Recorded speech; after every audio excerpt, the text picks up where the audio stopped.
Ya, oke. Halo semuanya, balik lagi di channel Lotosia. Kali ini balik lagi sama gua Arul. Kita mau tes Neta X. Nah, jadi di sini udah ada Neta X.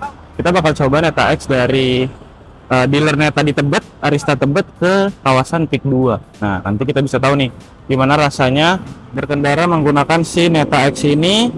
Terus juga gimana impresi berkendaranya dan skenario untuk penggunaan hari-hari di dalam kota, khususnya kota Jakarta. Ini ada berapa unit ya? Yang baru kelihatan sih baru ada 3 unit. Kita belum tahu ada berapa unit, tapi kira-kira begitu. Nah, saksiin terus videonya, jangan kemana-mana.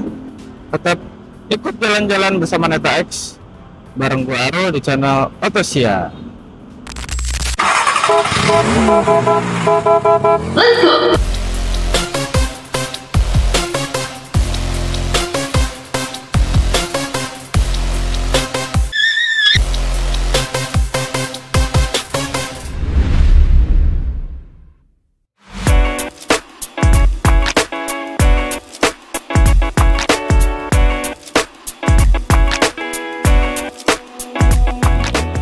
Oke, sekarang kita mulai dulu dengan ngeliat eksteriornya kayak apa nih.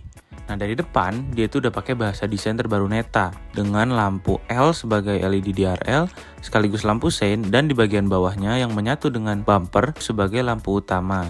Nah, gimana dengan belakangnya? Kalau buat kami, dia tuh akan menuai kontroversi gitu. Bisa ada yang suka banget, tapi bisa juga ada yang nggak suka banget karena agak nyeleneh dan beda dari kebanyakan mobil di Indonesia nih. Itu pakai lampu belakangnya itu memanjang dengan panel hitam di bagian dalam, smoke gitu, dengan LED stripe menyambung dari kiri hingga ke kanan. Rem dan lampu sein itu kecil di bagian kanan dan kiri. Nah, ini yang ribet dari mobil-mobil zaman sekarang nih. Pengaturannya itu banyak yang dipindahin jadi ke layar. Jadi ini ada pengaturan Neta saya, main Neta, ban, konsumsi listrik segala macam. Nah, ini kalau mau matiin mesin secara manual itu dari sini, dari layar. Kalau enggak ya tinggal aja keluar langsung mati kok dia. Masih pakai OS Indonesia, ini belum disetting, jadi justru jadi agak bingung ya. Lampu, ini ada energinya buat charging atau apa mungkin.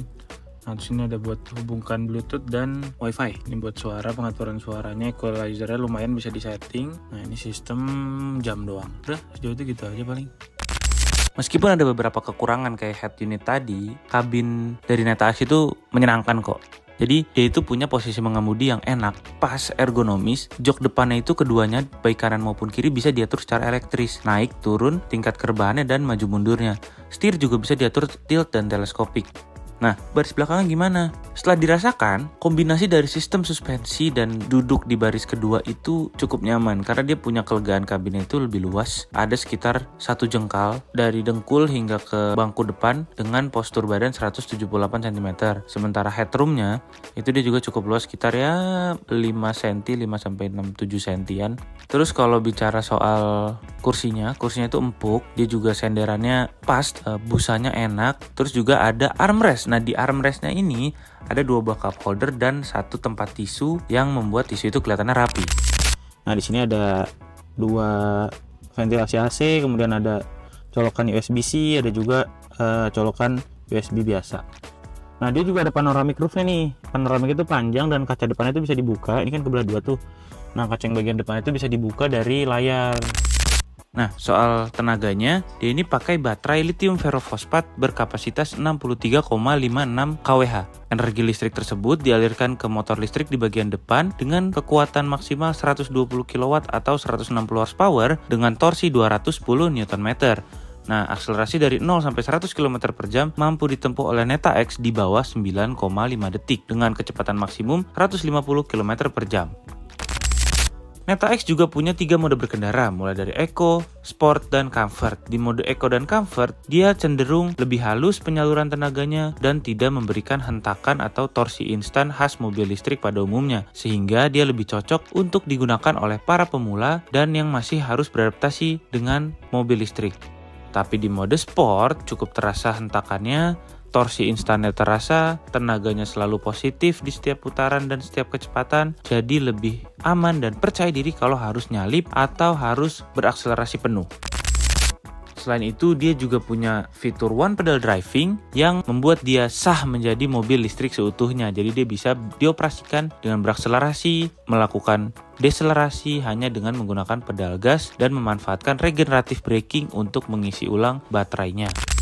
Neta X baru akan dipasarkan dan dijual secara resmi di Indonesia mulai pekan depan. Kisaran harga mobil ini akan berada di rentang harga 460 sampai 490 jutaan rupiah. Nah, bagaimana menurut kalian?